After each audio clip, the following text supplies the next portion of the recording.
नमस्कार, मी अँकर अक्षता कानूरकर तुम्हा सर्व प्रेक्षकांचं प्रथमतः प्रेरणा फिटनेस क्लब प्रस्तुत नवशक्ती नवप्रेरणा या विशेष कार्यक्रमामध्ये मनपूर्वक स्वागत करते। तर आज आपण अशा व्यक्तिमत्वाला भेटणार आहोत महिलांच्या विरोधात आक्षेपार्ह वक्तव्य केल्यावर तितक्याच आक्रमकतेने महिलांच्या बाजूने ठामपणे उभे राहून आपले मत मांडतात। एवढंच नव्हे तर बिग बॉस सीझन 3 या कार्यक्रमाच्या माध्यमातून संपूर्ण महाराष्ट्रात प्रत्येक घराघरात त्या पोहोचलेल्या आहेत। अशा आपल्या सर्वांच्या परिचित असणाऱ्या सामाजिक कार्यकर्त्या आणि भूमाता ब्रिगेडच्या अध्यक्षा आदरणीय तृप्तीताई देसाई यांच्याशी आज आपण मनमोकळा संवाद साधणार आहोत, गप्पा मारणार आहोत। ताई, आपलं मनपूर्वक स्वागत। खरं तर माझा पहिला प्रश्न तुम्हाला असा आहे की तुम्ही कशा आहात? आंदोलन करताना लोकांनी भांडताना बघितलेलं आहे, त्यामुळे लोकांना वाटतं की मी खूप भांडखोर आहे, परंतु बिग बॉस नंतर मी कशी सांसारिक आहे किंवा समजून घेणारी आहे हे लोकांना माहिती झालंय। मी स्वतः मी कशी हे सांगण्यापेक्षा मला वाटतंय की जिथं जसं वागलं पाहिजे तशी मी आहे। मी पण तुम्हाला आगाऊ समजत होते, आक्रमकपणा म्हणजे एकदम डेररपणा तुमच्याकडे होता। आणि म्हणजे कसं असतं की परिस्थिती जशी असते तसं आपण असलं पाहिजे। जेव्हा शनी शिंगणापूरचं आंदोलन ज्याच्यामुळे मला ओळखलं जातं त्यावेळेला विरोध झाला, आपले हक्क आणि अधिकार यासाठी जेव्हा लढत होतो तेव्हा तो अधिकार आपल्याला मिळत नव्हता आणि मग आपल्याला संविधानानं दिलेला अधिकार जर तुम्ही देत नाही मग तो हिसकावून घेतला पाहिजे। आणि मग त्याच वेळेला ट्रोलिंग होणं किंवा पोलिसांच्या कारवाई होणं आणि तेवढ्याच आक्रमकतेची भूमिका घेणं तिथं भाग होतं, तरच आंदोलन यशस्वी झालं असतं। आणि त्यामुळे तिथं त्या पद्धतीनं जे आहे ती मी भूमिका घेतल्याच्या लोकांना आवडल्या, त्यावेळेला विरोध झाला। परंतु जेव्हा चौथऱ्यावर प्रवेश झाला, त्र्यंबकेश्वरच्या गाभाऱ्यात प्रवेश झाला किंवा हाजी अली दर्ग्याचं आंदोलन यशस्वी झालं, तर त्यावेळेला लोकांनी मात्र जे आंदोलन यशस्वी होणार नव्हतं म्हणजे शनी शिंगणापूरच्या वेळेला तर माझ्यावर असे आरोप झाले होते की 400 वर्षांची जुनी परंपरा, तृप्ती देसाईंच्या 40 पिढ्या जरी आल्या तरी आंदोलन यशस्वी होणार नाही। 4 महिन्यात आंदोलन यशस्वी झालं होतं आणि यासाठी बराच त्रास सहन करावा लागला। ट्रोलिंग आपण बघितलं असेल, इतक्या खालच्या पातळीवर एक महिला काम करत असताना टीका होतात, ती सहन करण्याची शक्ती तुमच्याकडे पाहिजे। त्यांना उत्तर देत बसण्यापेक्षा आपण काय टार्गेट ठेवलंय त्याकडे जर लक्ष देत राहिलं तर ते विरोधक सुद्धा आपल्याला पाठिंबा द्यायला लागतात। आणि माझ्या याच्यात तसंच घडलं, म्हणजे मी जेव्हा आंदोलन करत होते ते यशस्वी झालं। यशस्वी झाल्यानंतर जेव्हा गाभाऱ्यात किंवा चौथऱ्यावर प्रवेश झाला, विरोध करणारे सुद्धा आता जोडीने चौथऱ्यावर दर्शनाला जातात। त्यामुळे जे टीका करतात त्यांना उत्तरं देत बसण्यापेक्षा कृतीत काम करून जर दाखवलं तर मला वाटतंय की ते सगळे जे आहेत ते त्याची अंमलबजावणी करतात किंवा आपल्याला जे आहे ते आपल्या विरोधात जरी असले तरी ते आपल्या बाजूने ठामपणे उभे राहतात। ताई, ज्यावेळेस तुम्ही शनी शिंगणापूरचं जे काही आंदोलन केलं त्यावेळेस तुम्हाला असं वाटलं नाही का की मी एक लेडीज आहे, मी हे पुढाकार घेतेय, मला सगळ्यांचा सपोर्ट मिळेल, हा नंतरचा भाग होता, पण त्यावेळेस तुम्ही इतक्या डेररनी पुढे कशा काय आल्या की म्हणजे त्यावेळेस एवढा विरोध होत असताना ट्रेस सहन करून कसं काय? म्हणजे माझा पहिल्यापासून स्वभाव जो आहे तो आक्रमक आहे। मी कोल्हापूर जिल्ह्यातली आहे, त्यामुळे कोल्हापुरी बाणा आहे। जेव्हा आंदोलन सुरू केलं तेव्हा इतका विरोध होईल असं वाटलं नव्हतं, परंतु कुठेही घाबरायचं नाही हे आधीपासून घरातले झालेले संस्कार। त्यामुळे अनेक वेळेला विरोध झाला किंवा बऱ्याच वेळेला जे आहे तो माघार घेण्यासाठी दबाव टाकण्यात आला, चारित्र्य हनन करण्यात आलं, पण ठरवलं होतं की सामाजिक कार्य करतोय, महिलांसाठी आंदोलन करतोय, अगदी जीव गेला तरी चालेल पण आपण माघार घ्यायची नाही। आणि माणूस मरणाला घाबरतो, आम्ही जर तीच तयारी ठेवली होती त्यामुळे घाबरण्याचं काही कारण नव्हतं। त्यामुळे आम्ही एवढं ठरवलं की आपल्याला अधिकार जर संविधानानं दिलाय तर तो आपल्याला मिळणारच आहे, फक्त प्रयत्न केले पाहिजेत। म्हणून त्या दादागिरीच्या विरोधातलं हे आंदोलन होतं। दादागिरी आम्ही केली नाही, परंतु मला वाटतं की ताईगिरीच्या माध्यमातून ते आंदोलन यशस्वी झालं। ज्यावेळेस तुम्ही ट्रोल होता किंवा सोशल मीडियावर अगदी खालच्या पातळीवर तुमच्याबद्दल बोललं जातं तर तो एक ट्रेस म्हणा किंवा असं मनातून वाईट वाटत असेल की आपण एवढं चांगलं काम करतोय, तर ती परिस्थिती तुम्ही कशी हाताळता? ट्रोलिंग म्हणजे जेव्हा ट्रोलिंग मोठ्या प्रमाणावर सुरू होतं मी म्हणायचे की मी तर अशी नाहीये, म्हणजे काही घाणेरड्या शिव्या असतील किंवा फॅमिली बद्दल बोललं जायचं, माझ्या लग्नाविषयी लिहिलं जायचं किंवा बऱ्याच काही खोट्या अफेअर्स विषयी वगैरे लिहिलं जायचं। आणि त्यावेळेला घरातून मिळणारा सपोर्ट फार महत्वाचा असतो। त्यामुळे माझे पती असतील, घरचे म्हणायचे की तुझं आंदोलन महत्वाचं आहे ना, तू याकडे दुर्लक्ष कर। आणि त्याच वेळेला मीही ठरवलं होतं की जे आपण नाहीच आहे ते कोणीतरी पसरवण्याचा प्रयत्न करतंय, त्याकडे लक्ष देण्याची गरज नाही। कुणाला जर तशी मी वाटत असेल तर वाटू देत, आपण आपलं काम केलं पाहिजे. आणि मला वाटतं की कामाने उत्तर दिल्यानंतर जे ट्रोलिंग आपोआप सुरू होतं तेच ट्रोलिंग चांगल्या पद्धतीनं सुद्धा काही लोकांनी सुरू केलं की मी कशी चांगली आहे. त्यामुळं आपण ते सहन करण्याची शक्ती पाहिजे. त्याच वेळेला आपण जर काही चुकीची पावलं उचलली असती, काही शिव्या दिल्या असत्या, काही ट्रोलिंग करणाऱ्यांना जर फटकवलं असतं तर मंदिराच्या आंदोलनाच्या वेळेला हात जोडून आंदोलन करणं किंवा तितक्याच श्रद्धेचा प्रश्न असल्यामुळं तर भक्तिभावाने करणं फार गरजेचं होतं. त्यामुळं आम्ही त्या पद्धतीनं सहन करत गेलो. परंतु सहन याच्यासाठीच केलं कारण तुम्हाला माहिती आहे की अगदी तुमच्या भागात शिक्रापूर भागात एकाला 1 किलोमीटर मारत पण मी नेलेलं. पण ते त्या आंदोलनात जे आहे देवाचं जिथे आंदोलन आहे, मी आध्यात्मिक असल्यामुळे मला माहिती आहे की तिथं आपण वाकूनच नमस्कार केला पाहिजे. तिथे आपण जे आहे तो भक्तिभावानेच गेलं पाहिजे आणि तरच आपल्याला पुढं व्यवस्थितपणे करता येईल. त्यामुळे कुठल्याही भक्तांच्या भावनाही दुखवायच्या नव्हत्या. मग जसा पुरुषांना अधिकार आहे तसा महिलांना गाभाऱ्यात मिळाला पाहिजे. यासाठी आंदोलन करताना आपण जरी आक्रमक असलो तरी चुकीचं पाऊली त्याच्यामध्ये पडलं नाही पाहिजे किंवा आमच्याच कार्यकर्त्यांनी सुद्धा कुठं चुकीचं वागलं नाही पाहिजे ही खबरदारी घेतलेली होती. आणि म्हणूनच अनेक वेळा अटक झाली. अनेक वेळेला सांगितलं गेलं की ही आंदोलन यशस्वी होणार नाहीत. परंतु आज जिथं जिथं आंदोलन केलं, अगदी केरळचं शबरीमाला मंदिर असेल किंवा मग जेव्हा दर्ग्याचं आंदोलन केलं तेव्हा सांगितलं गेलं की अरे तृप्ती देसाईंना काय गरज आहे मुस्लिम धर्मात ढवळाढवळ करायची. परंतु आमचं असं म्हणणं होतं की महिला ही कुठल्या एका जाती धर्माची नाही तर सगळ्या जाती धर्मांच्या महिलांना तो अधिकार मिळाला पाहिजे. आणि म्हणूनच हाजी अली दर्ग्यात मजारपर्यंत जाण्यात यावं किंवा महिलांना सोडण्यात यावं म्हणून मागणी केली. हायकोर्ट सुप्रीम कोर्टाचे आदेश आले आणि तेही आंदोलन यशस्वी झाले. अटक केल्यानंतर ना सुद्धा तुम्ही एवढ्याच आक्रमक हे करून तुम्ही तुमच्या भूमिकेवर ठाम असतात. मला असं वाटतं की जे आता अन्याय अत्याचार होतात महिलांवर तर प्रत्येक जण का तृप्ती देसाई झाली किंवा डेररपणे जर आपली भूमिकेवर ठाम राहिली तर हे अन्याय अत्याचाराला कुठेतरी पूर्ण विराम मिळेल. तुम्हाला काय वाटतं? म्हणजे बऱ्याच वेळेला ग्रामीण भागात सध्या विनयभंगाच्या केसेस किंवा बलात्काराच्या केसेस आपण बघतोय. तर मला वाटतंय की मी जशा पद्धतीनं काम करतेय तशा तेवढ्या आक्रमक कदाचित पद्धतीनं तुम्हाला जमणार नाही किंवा कदाचित तुम्हाला पूर्ण वेळ सामाजिक कार्य करता येणार नाही. परंतु एक माणूस म्हणून उद्या आपल्या घरातल्या मुलीवर सुद्धा अशी वेळ येऊ शकते. अशा माणुसकी या नात्यानं जर आपण फक्त रडत न बसता लढायचं ठरवलं, दुसऱ्या कुठेही चाललंय तिथं बघ्याची भूमिका न घेता आपणही तिथं ठामपणे उभं राहिलं पाहिजे. हे जरी महिलांनी ठरवलं ना तरी अन्याय अत्याचाराचे जे आहेत ते प्रमाण कमी होऊ शकतात. आणि मी महिलांना हेच सांगत असते की हे काम करत असताना घाबरू नका. तुम्ही आता उल्लेख केलात की पोलीस अटक करायला येतील आणि माझ्यावर गुन्हा दाखल होईल याच्यासाठी महिला अनेक घाबरतात. परंतु आज माझ्यावर अनेक गुन्हे दाखल आहेत. परंतु महिलांना आज नवरात्रीच्या निमित्त तुमचा हा एपिसोड आहे. मी महिलांना हेही सांगेन माझ्यावर इतके गुन्हे दाखल आहेत. मी जेव्हा अशा पद्धतीने आक्रमकपणे काम केलं तेव्हा युरोपमधून मला फोन आला की तुम्हाला तिकडे तुमच्या या कार्यावर डॉक्युमेंटरी करायची आहे. मी त्यांना स्पष्ट सांगितलं की धन्यवाद मला तुमच्या देशात तुम्ही बोलवताय पण माझा पासपोर्ट निघू शकणार नाही कारण माझ्यावर गुन्हे दाखल आहेत. पण त्याच वेळेला आपण केलेलं जे काम आहे त्याची जर दखल कुणाला घ्यायचीच असते तर ते लोक घेतातच. त्यामुळे युरोपमधून ती सगळी टीम इथं आली. त्यांनी फ्रेंच भाषेमध्ये सगळी ती डॉक्युमेंटरी तयार केली आणि 2 वर्षापूर्वी ती तिकडे रिलीज झाली. अरे वा, क्या बात आहे. आपण आपलं काम चालू ठेवायचं. ज्यावेळेस विनयभंगाचा हा प्रकार होतो पण जो विनयभंग करणारा व्यक्ती असतो त्याला पाहिजे तशी शिक्षा मिळत नाही तर त्याच्यावर तुमचं काय मत आहे? विनयभंगाच्या ज्या केसेस आहेत आपण बघतो की आता 354 जर दाखल झाली तर बऱ्याच वेळेला जो आहे तो गेट जामीन मिळतो, त्याच्यात शिक्षा होत नाही.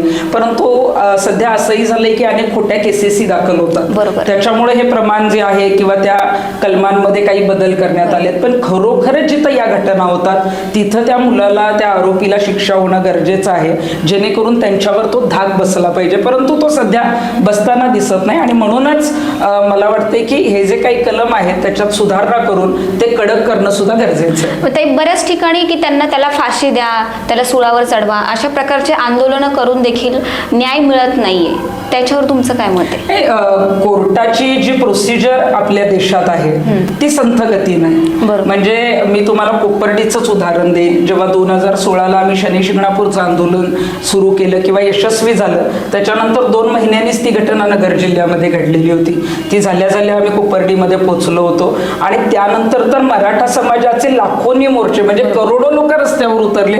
त्यात मराठा आरक्षणाबरोबर सगळ्यात पहिली मागणी ही कोपर्डीच्या प्रकरणातील आरोपींना फाशी द्या अशी होती. परंतु कोर्टामध्ये निकाल झाला, काही आरोपींना सोडलं गेलं, काही आरोपी निर्दोष गेले किंवा काही आरोपी दोषी आहेत, त्यांच्यावर हायकोर्टात केस चालू आहे. आणि आता त्यातल्या प्रमुख आरोपीने मागच्या 1.5-2 महिन्यामध्ये आत्महत्या केली. बरोबर. म्हणून ज्या श्रद्धाला बलात्कार करून ठार केलं गेलं, मला वाटतं की हे कोर्टाच्या प्रोसिजरने फास्ट ट्रॅक कोर्टामध्ये जरी प्रकरण असलं तर आम्ही मागणी केलेली आहे की कुठलंही फास्ट ट्रॅक कोर्टातलं प्रकरण असू दे, हे सेशन कोर्ट, हायकोर्ट आणि सुप्रीम कोर्ट हे 6 महिन्यात निकाल लागला पाहिजे, जेणेकरून तो मुलगा जर दोषी असेल आरोपी तर त्याला शिक्षा झाली पाहिजे. आणि एखाद्यावर समजा खोटं कलम लागला असेल किंवा कदाचित काही वेळेला असेही प्रकार होतात तर तो निर्दोष सोडला जाईल. परंतु ही प्रोसिजर जर आपण 90 दिवसा म्हणण्यापेक्षा आपण सुप्रीम कोर्टापर्यंतची 6 महिन्यात जर पूर्ण झाली तर निश्चितच प्रत्येक मुलीला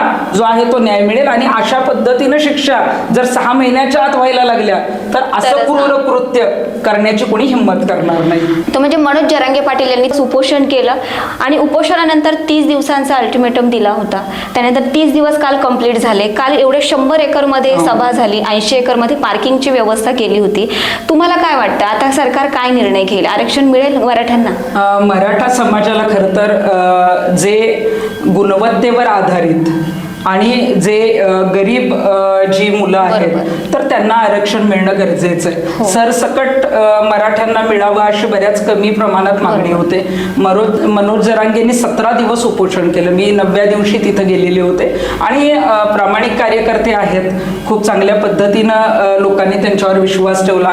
म्हणूनच कालची सभा आपण बघितली होती की फार मोठ्या प्रमाणावर यशस्वी झाली. मला वाटतं की सरकार प्रयत्न करत आहे, निश्चितच नियमामध्ये बसवून मराठ्या जे जिथं गरज आहे तिथं नक्कीच आरक्षण दिलं जाईल. फक्त ते कोर्टात टिकणं गरजेचं आहे. म्हणून सरकारने सुद्धा वेळ घेतलेला आहे, कारण याच्या आधी सुद्धा 2 वेळा आरक्षण दिलं गेलं परंतु ते कोर्टात टिकलं गेलं नाही. पण ज्या मराठा समाजाचे मुलं जे दारिद्र्य रेषेखाली आहेत किंवा मराठवाडा भागात जास्त गरीब मुलं आहेत, ती जेव्हा मला भेटतात तेव्हा सांगतात की आम्ही MPSC, UPSC किंवा अशा वेगवेगळ्या जेव्हा परीक्षा देतो तेव्हा निव्वळ आरक्षण नाही म्हणून आम्हाला नोकरी मिळत नाही. बऱ्याच मुलांच्या तिथे आत्महत्या त्या याच्यामुळे झालेल्या आहेत. आणि म्हणूनच मला वाटतं की सरकारने योग्य निर्णय घेणं गरजेचं आहे. की तुम्ही बारामतीमधून निवडणूक लढवणार हे मागं खूप व्हायरल झालं होतं, बऱ्याचशा न्यूज आल्या होत्या, तर खरोखर तुम्ही बारामतीतून उभ्या राहणार आहात का? हो, निश्चितच. मी बारामती लोकसभा मतदारसंघात राहते. 2009 साली जेव्हा सुप्रिया सुळे खासदार झाल्या तेव्हा आपल्या मतदारसंघाला महिला खासदार झाल्या याचा फार मोठा आनंद होता.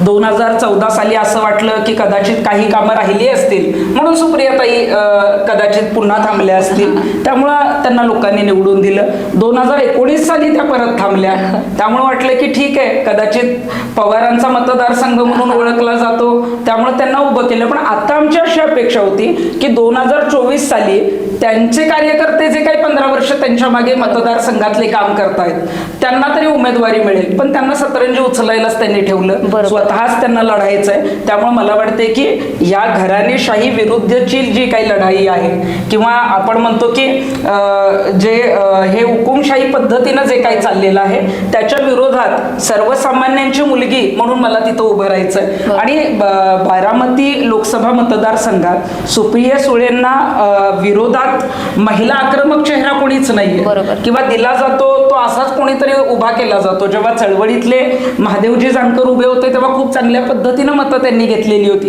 त्यामुळे माझ्यासारख्या चळवळीतल्या मुलीला जर तिथे उभं केलं गेलं तर मला वाटतं की सुप्रिया सुळेंचा पराभव हा तिथे निश्चित आहे. आणि आता तर अजितदादांचा गटच बीजेपीकडे आलेला आहे, त्यामुळे मला वाटतं की निश्चितच इतिहास घडेल. आणि जर तुम्हाला निवडणूक लढायची म्हटलं तर तुम्ही कुठल्या पक्षाकडून निवडणूक लढाल?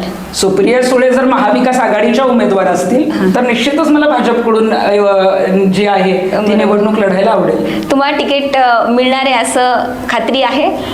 मला भारतीय जनता पार्टी मधून जेव्हा मी आव्हान केलं होतं हे तेव्हा मला वरिष्ठांचे फोनही आले, माझ्याबरोबर मीटिंगही झालेली आहे आणि योग्य वेळी मी कदाचित जो काही योग्य निर्णय असेल तेव्हा पक्षात प्रवेश करेन. आणि मला खात्री आहे की माझ्यासारख्या मुलीला, बरोबर, म्हणजे नरेंद्र मोदींनी जर आता 33% आरक्षणासारखा जर मुद्दा संसदेत मंजूर करून घेतलाय, मोदीजींना कुठली घराणेशाही किंवा पार्श्वभूमी नाही, मलाही नाहीये, त्यामुळे माझ्यासारख्या मुलीला नक्कीच घराणेशाही विरोधात भाजपला तिकीट द्यायला काहीच अवघड नाहीये. मला असं वाटतं की लोक हे समाजकारण पाहतायत, त्यामुळे तिकीट तर तुम्हाला मिळायच आणि तुमचा विजय हा निश्चित आहे, तुम्ही आजच सांगितलेला आहे. ज्यावेळेस तुम्ही तिथून निवडून याल त्यावेळेस महिलांसाठी पहिलं काय कार्य कराल? सगळ्यात पहिला तर आमच्या खडकवासला मतदारसंघ किंवा बारामती लोकसभा मतदारसंघात जे 6 मतदारसंघ आहेत तिथं आपण बघतो की हायवेचा जो एरिया आहे तो सगळ्यात जास्त आहे. मग तो पुरंदरकडे जाताना असेल, खडकवासल्यात असेल, बारामतीकडे असेल, अगदी महिलांची शौचालय सुद्धा रोडवर उभी केलेली नाहीयेत.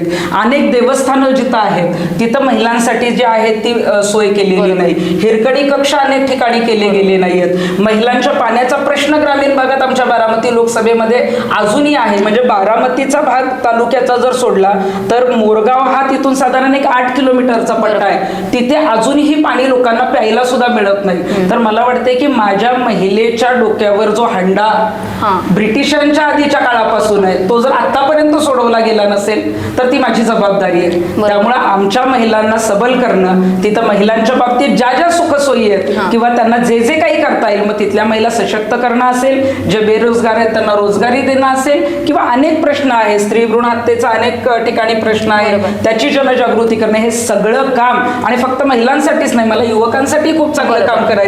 त्यामुळे निश्चितच बारामती लोकसभा मतदारसंघात काम करण्यासारखं खूप आहे. माझ्यासारख्या युवतीला ती संधी मिळाली तर मला वाटतं मी बोलण्यापेक्षा कृतीत काम करणारी आणि तुम्ही कृतीतूनच ते काम दाखवून देत आहे. तर ताई, बऱ्याचदा महिलांवर टीका केली जाते, त्यांच्या स्वातंत्र्याविषयी बोललं जातं. तर म्हणजे महिलांना, तुमचं वक्तव्य मी ऐकलं होतं की महिलांना स्वातंत्र्य आहे, कुठली कपडे घालायची, काय तिने वागायचं, कसं वागायचं, म्हणजे गौतमी पाटील असेल किंवा उर्फी जावेद असेल, त्यावर तुमचं वक्तव्य मी ऐकलं होतं. तर त्यावर तुम्ही काय बोलाल? उर्फी असेल, गौतमी असेल किंवा ड्रेस कोडचे लागणारे बॅनर असतील, याच्यामध्ये खरं तर अभिव्यक्ती स्वातंत्र्याचा अधिकार संविधानानं दिलेला आहे. कुणी काय कपडे घालावेत हा ज्याचा त्याचा प्रश्न आहे आणि प्रत्येकाचं कल्चर वेगवेगळं आहे. म्हणजे शिर्डीच्या मंदिरात तर राज्यातून, देशातून नाही, परदेशातून भक्त येतात आणि फॉरेनर्स पण जे येतात ना त्यांना माहिती आहे दर्शन कसं घ्यायचं. हा तिथे श्रद्धेचा प्रश्न आहे, कपड्याचा नाही. माणूस हा श्रद्धेने येत असतो. तुम्ही त्यांच्या कपड्यांकडे कशाला लक्ष देता? जर तुम्ही देवाच्या दर्शनाला तर तुमचं लक्ष देवाकडे असलं पाहिजे. आणि म्हणूनच आम्ही सांगितलं होतं की मंदिरामध्ये कशा पद्धतीचे कपडे घालायचे हे भक्तांना खूप चांगल्या पद्धतीनं कळतं, तुम्ही सांगायची गरज नाही. आणि म्हणूनच मध्यंतरी सनी लिओनी दर्शनाला आली, तुम्ही बघितलं असेल की ती अगदी दुपट्टा घेऊन होती. राखी सावंत दर्शनाला आली, ती सुद्धा पंजाबी ड्रेस घालून दुपट्टा घेऊन दर्शन. म्हणजे मंदिरात कसं जायचं हे चांगल्या पद्धतीनं माहितीये. आणि एखाद्या समाजामध्ये, आता आदिवासी महिलांचं मी काम करते, आदिवासी महिलांच्या इथं साड्या नेसतात, ब्लाऊज घालतच नाहीत. बरोबर. मग त्यांना तुम्ही अश्लील कपडे म्हणणार का? किंवा मी कोल्हापूर जिल्ह्यातून येते, कोल्हापूर जिल्ह्यातले जे आमचे शेतकरी आहेत ते खाकी हाफ चड्डी घालतात जी गुडघ्याच्या वर आहे, मग तुम्ही तोकडे कपडे म्हणजे गुडघ्याच्या वर म्हणताय, पण हा त्यांचा दररोजचाच ड्रेस आहे, मग तुम्ही त्यांना अडवणार का?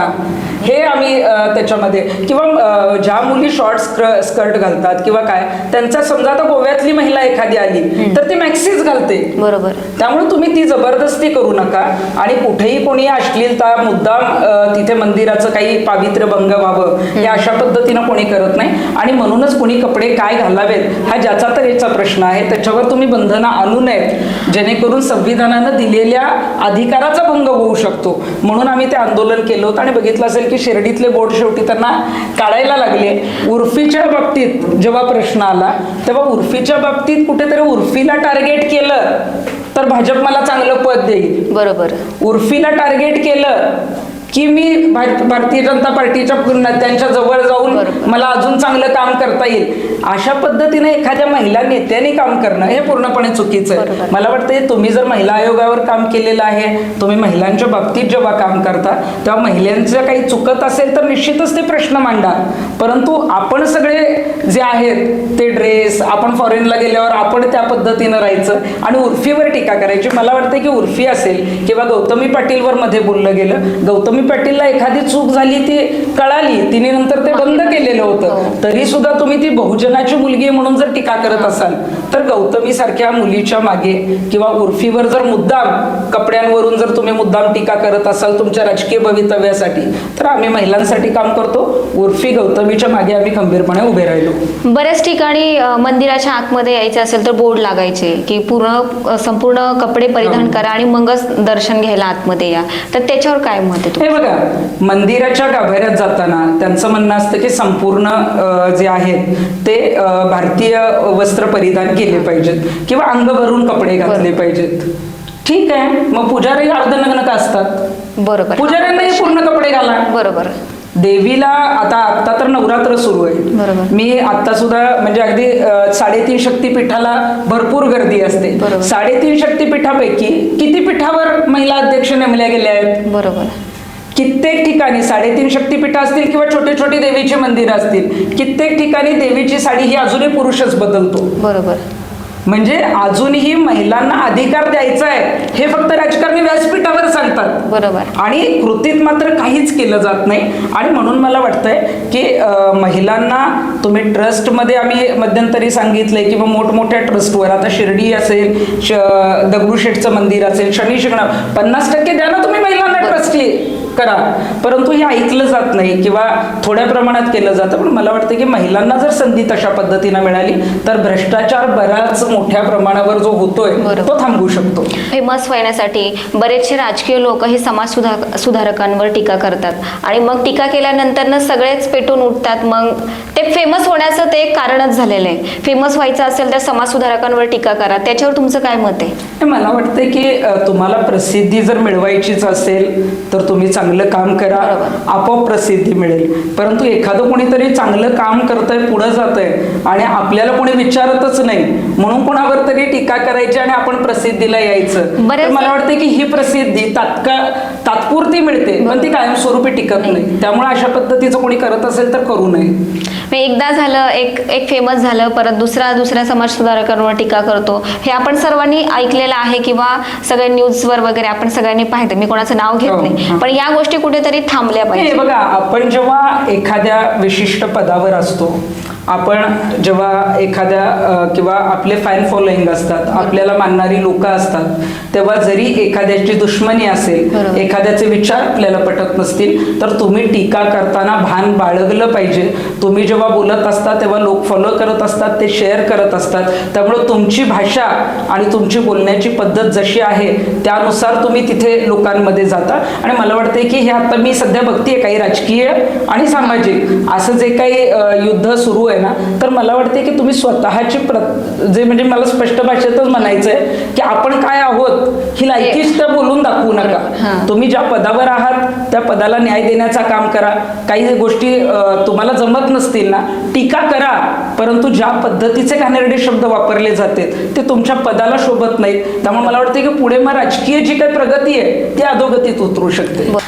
तर एक महत्त्वाचा प्रश्न, तुमचे रोजचेच दौरे असतात, आम्ही रोज सोशल मीडियावर पाहत असतो, तुमचे स्टेटस पाहत असतो. कोणीतरी तुम्हाला उद्घाटनासाठी बोलवलं असतं, कोणीतरी कार्यक्रमाला हजेरी लावून जा याच्यासाठी बोलवलं जातं. आणि जेव्हा तुम्ही कार्यक्रमाला जाता, सेल्फीसाठी तुमच्या समोर जी गर्दी होते त्यावेळेस तुमचा अनुभव काय असतो, म्हणजे काय वाटतं स्वतःबद्दल? खूप छान वाटतं, कारण एखादी सामाजिक कार्यकर्ती इतकी मोठी सेलिब्रिटी असू शकते हे मी अनुभवतीये. म्हणजे बिग बॉस मध्ये जाताना अनेक लोक म्हणायचे की अरे आधीच वादग्रस्त प्रतिमा आहे तुझी, कशाला जायचंय. आणि तिथे जाऊन आल्यानंतर जेव्हा लोकांना मी आवडायला लागले, मी खरोखर कशी आहे तेव्हा माहीत झालं. तेव्हा बिग बॉस मधून येऊन आता जवळजवळ 2 वर्ष पूर्ण होत आहेत. हे अगदी आता सुद्धा तुमच्या इथे खाली स्टुडिओत येताना जेव्हा तुम्ही आता इथून वळायला सांगितलं, इथे ड्रायक्लिनचं दुकान आहे, ते इस्त्री करत होते एका शर्टला. त्यांनी जॅकेट आणि मला बघितल्यावर ते तात्काळ बटन बंद करून मला भेटायला बाहेर आले. म्हणजे हे जे प्रेम आहे, किंवा अनेक ठिकाणी सिग्नलला गाडी थांबते तर लोक फोटोसाठी बाजूला येतात, किंवा माझं ऑफिस मेन रोडला आहे, मी ऑफिसच्या बाहेर जरी उभी राहिले तर म्हणजे प्रत्येक ठिकाणी जो अनुभव आहे ना दररोज, म्हणजे बिग बॉस मध्ये जाऊन आल्यानंतर घराघरात आम्ही पोचलो आणि ते माझ्यासाठी सकारात्मक स्टेज ठरलं. आणि ते खूप छान वाटतं की अरे आपण जबाबदारीने वागलं पाहिजे, लोक आपल्याला फॉलो करतात. म्हणून मी मगाशी सांगितलं की आपण प्रसिद्धी जोतात असो, कुठल्याही पक्षात असू किंवा नसू, किंवा कुणाशी एखादी दुश्मनी असेल, जे मला अगदी एखाद्याचं तोंडही बघायचं नाही, परंतु त्यांच्याविषयी बोलताना आपण ज्या पद्धतीनं बोलतो त्या पद्धतीनं लोक तुमच्याकडे बघत असतात. बरोबर. त्यामुळे आपण मर्यादा बाळगणं फार गरजेचं आहे. बरोबर. आता बिग बॉस सीझन 3 ला तुम्ही जे काम केलं, सगळ्यांनी तुम्हाला पाहिलंय, अनुभवलंय. तर बिग बॉस मध्ये काम करत असताना उत्कर्ष शिंदे आणि तुमचं ती केमिस्ट्री कशी होती? उत्कर्ष उत्कृष्ट गायक आहे आणि आल्या आल्या माझं माहेरचं आडनाव शिंदे, त्यामुळे उत्कर्षने पहिला आल्या दिवशी सांगितलं आम्ही भाऊ बहीण आहे ना, यहाँ पे दूसरा किसी का बिलकुल कुछ नहीं चलेगा. आणि मग पहिल्या दिवसापासूनची जी आमची केमिस्ट्री होती ती अगदी शेवटपर्यंत, मी बाहेर येताना उत्कर्षपासून सगळे रडले होते.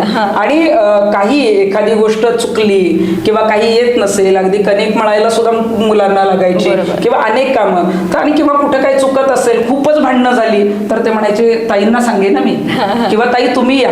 बऱ्याच वेळेला जेव्हा घराच्या बिग बॉसच्या घरामध्ये कॅप्टन्सी मिळाली नव्हती किंवा कॅप्टन नव्हता, तेव्हा सगळ्यांनी एकमताने मला कॅप्टन केलं होतं. किंवा ज्या दिवशी कॅप्टन करायचा नसतो त्या दिवशी सुद्धा सांगितलं जायचं की ताईंकडे द्या, ताई कुणामध्ये भेदभाव करणार नाही. कारण बऱ्याच वेळेला असं व्हायचं की 2 गट असायचे, जो कॅप्टन असायचा, जो विरोधक किंवा ज्याचा आपल्याशी जमत नाही त्याला टॉयलेट साफ करायची ड्युटी दे किंवा असं काही दुश्मनी काढण्याचा प्रकार असायचा.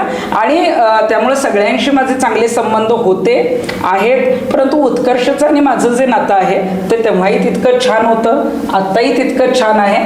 आणि त्यावेळेला म्हणजे जसं म्हणजे उत्कर्ष तर खूप सगळ्याच गोष्टींमध्ये हुशार आहे, परंतु त्यावेळेला जिथं म्हणजे अगदी विशाल असेल, उत्कर्ष असेल, दररोज तुळशीला पाया पडल्यानंतर माझ्या सुद्धा पाया पडायचे बिग बॉसच्या घरामध्ये. म्हणजे मला वाटायचं की आपण जबाबदार व्यक्ती असून आपण जबाबदारीपणे राहिलं पाहिजे. या मुलांनी आपल्यावर विश्वास टाकलेला आहे. अनेक मुली होत्या, कुठं काही झालं की मला सांगायला यायच्या. त्यामुळं सगळ्यांत बिग बॉसमध्ये मला वाटतं की इतका आदर कुणालाच मिळाला नसेल जेवढा मला मिळाला. कारण महेश मांजरेकर सर सुद्धा म्हणजे अनेक ज्येष्ठ महिला तिथे येऊन गेलेल्या आहेत. सर सुद्धा तृप्तीताईच म्हणायचे. म्हणजे एवढ्या आदराने बिग बॉस सुद्धा जे आहेत ते खूप चांगल्या पद्धतीनं मला जे आहे ते तिथं माझ्याशी बोलायचे किंवा मला जे टास्क देण्यात यायचे ते खूप चांगल्या पद्धतीनं द्यायचे. मी जिथं नेतृत्व करू शकेन अशा टास्कमध्ये मला संचालक केलं जायचं. त्यामुळे बिग बॉसचा प्रवास खूप छान होता आणि सगळ्या म्हणजे अगदी ऍक्टर, ऍक्ट्रेस, मॉडेल त्याच्यात सगळ्या होत्या. त्यामुळे आमचा एक पूर्ण परिवार झालेला आहे. दादूस असतील, आम्ही अनेक वेळेला एकत्र असतो. आमची जोडी तिथेही फेमस होती आणि आता बाहेर सुद्धा त्याच्यापेक्षा जास्त फेमस आहे. हो, माहितीये मला. आपल्या शिक्रापूरच्या कार्यक्रमालाच तुम्ही व्हिडिओ कॉल करून आमचा सुद्धा दादूस बरोबर संवाद काढून घेतला.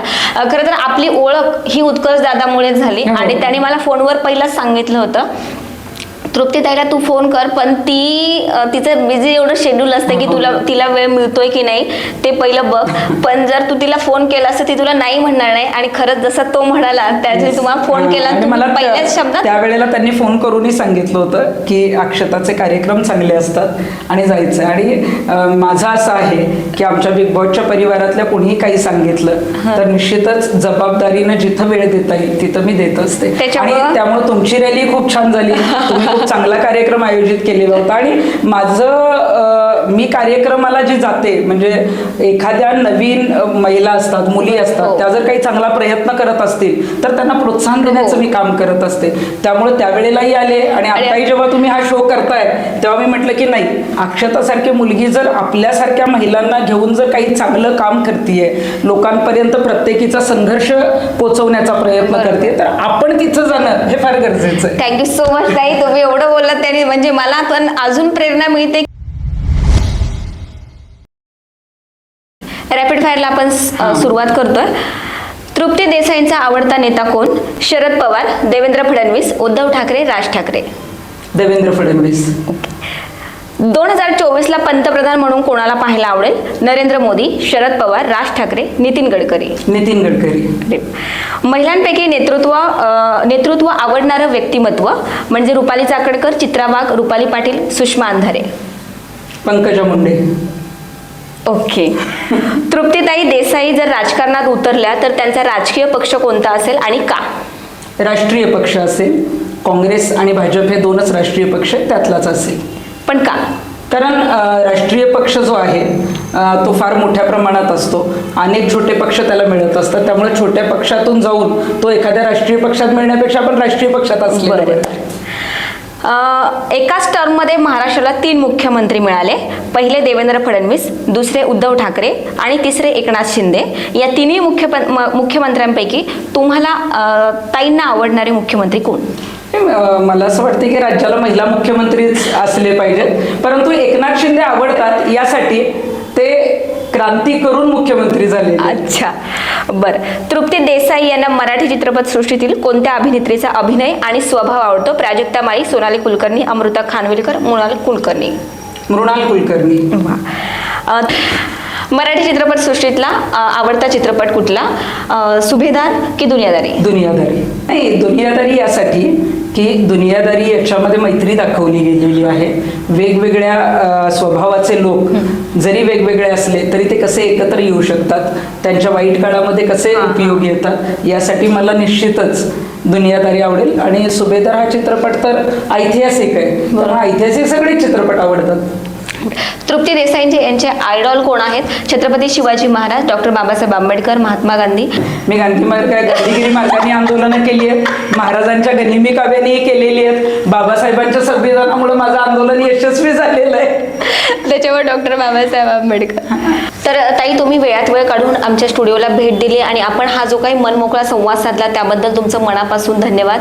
आणि अशाच आपण नारी शक्तीला उद्याच्या भागामध्ये भेटणार आहोत. तोपर्यंत धन्यवाद. अक्षताजी, मनापासून आभार, तुम्ही मला बोलवलं. आणि नवरात्रोत्सवाच्या निमित्तानं तुम्ही जो महिलांची संघर्षमय कहाणी किंवा ज्या महिलांनी संघर्ष करून ज्या पद्धतीचं काम उभं केलंय, त्यांचा प्रेरणादायी इतिहास किंवा त्यांचं जे काही संघर्ष आहे तो लोकांपर्यंत पोहोचवताय आणि त्यात तुम्ही मला बोलवलं, त्याबद्दल आपले मनापासून आभार.